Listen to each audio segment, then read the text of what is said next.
జగన్మోహన్ రెడ్డి మీద పెట్టిన liquor scam అనేది క్లోజ్ అయిందని మనం మొన్ననే చెప్పుకున్నాం. ఆ తర్వాతే మిగతా వాళ్ళందరూ కూడా చిన్న చిన్నగా ఆ వార్తలను వేశారు. అయితే జగన్మోహన్ రెడ్డి మీద పెట్టిన లిక్కర్ స్కామ్ క్లోజ్ అవడం వల్ల రిలీఫ్ పొందింది జగన్మోహన్ రెడ్డి కాదు, తెలుగుదేశం కూటమి నాయకులే. ఇదేమిటి, జగన్మోహన్ రెడ్డి తన మీద కేసు పెడితే ఏం జరుగుతుందో ఢిల్లీ పెద్దలు వీళ్ళకి వివరంగా చెప్పారు.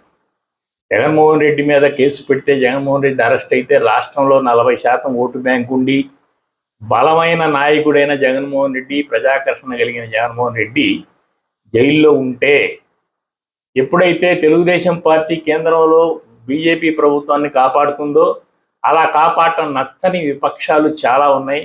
వాటి వైపు తమను రమ్మని జగన్మోహన్ రెడ్డిని అడిగినా కూడా జగన్మోహన్ రెడ్డి వాటి వైపు వెళ్ళటం లేదు. బీజేపీకే ఎంతో కొంత అనుకూలంగా ఉంటున్నాడు, కానీ తెలుగుదేశాన్ని ఇబ్బంది పెట్టాలనే ఉద్దేశం వాటికి ఉంది ఒకవైపు. రెండోది, ఆల్రెడీ సుబ్రహ్మణ్య స్వామి ఈ తిరుపతిలో తొక్కిసలాట విషయంలో హైకోర్టులో కేసేసి ఉన్నాడు. మొన్న ఒక ఊరు పేరు లేని ఒక కంపెనీకి 3,000 కోట్ల రూపాయల విలువైన విశాఖపట్నంలోని 60 ఎకరాల భూమిని ఎకరం రూపాయి చొప్పున కేటాయించడంతో కేంద్రంలో ఉన్న ప్రశాంత్ భూషణ్ విమర్శించాడు. ఆయన కూడా ఒక సుప్రీంకోర్టు లాయరు, ఆయన కూడా లెఫ్ట్ లిబరల్ తరఫున ఉంటాడు, అంటే బీజేపీకి యాంటీగా ఉంటాడు. బీజేపీకి యాంటీగా ఉండే అక్కడ కొంతమంది వర్గం, తర్వాత సుబ్రహ్మణ్య స్వామి అనే వ్యక్తి సామాన్యుడు కాదు, ఒక్కసారిగా తేనె చుట్టి కదిల్చాడంటే జయలలిత మీద చాలా కాలం పోరాడి అక్రమాస్తుల కేసులో జయలలితని జైల్లో పెట్టాడు. అంటే ఆల్రెడీ ముఖ్యమంత్రి పదవిలో ఉన్న జయలలితని తీసుకెళ్లి జైల్లో కూర్చోబెట్టాడు ఆయన. సో ఇటు సుబ్రహ్మణ్య స్వామి, ఇటు ప్రశాంత్ భూషణ్, వీళ్ళు కాకుండా బీజేపీకి మద్దతు ఇవ్వడం తెలుగుదేశం పార్టీ మద్దతు మీద బీజేపీ ప్రభుత్వాన్ని నడుపుతుంది అని అక్కసుతో ఉన్న విపక్షాలు, ఇండి కూటమిలో ఉన్న కొన్ని వర్గాలు విపరీతంగా వీళ్ళకి సహకరిస్తాయి. ఆధారాలు సంపాదించడంలోనూ, కేసులు నడిపించడంలోనూ.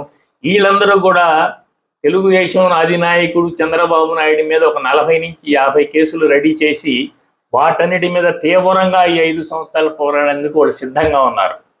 ఎందుకంటే సుబ్రహ్మణ్య స్వామికి రాజ్యసభ సభ్యత్వం అయిపోయింది, తిరిగి బీజేపీ పార్టీ ఆయన దూరంగా పెట్టింది, ఆయనకి ఇప్పుడు ఎలాంటి పదవి లేదు, ఏ పార్టీ తరఫున ఆయనకి ఎలాంటి యాక్టివిటీ లేదు. ఇక్కడ జగన్మోహన్ రెడ్డి బలగం అంతా కూడా సుబ్రహ్మణ్యానికి తెలుసు.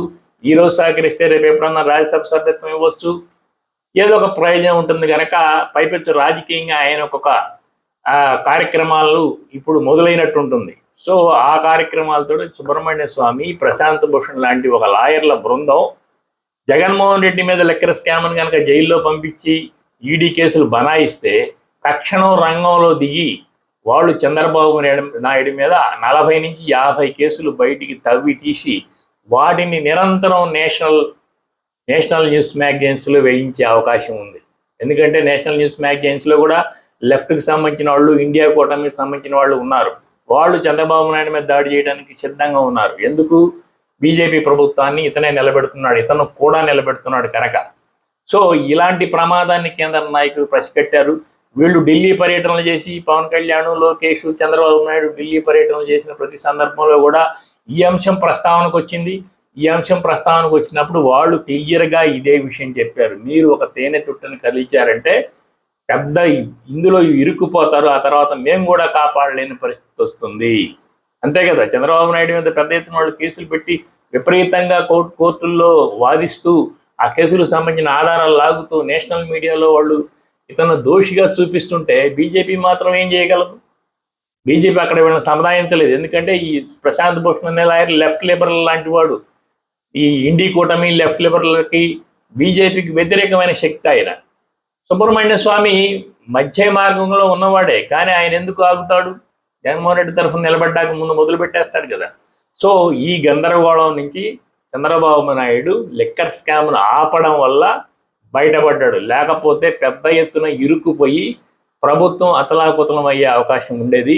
లిక్కర్ స్కామ్ ఆపడం అనేది జగన్మోహన్ రెడ్డికి రిలీఫ్ కాదు, చంద్రబాబు నాయుడికి రిలీఫ్.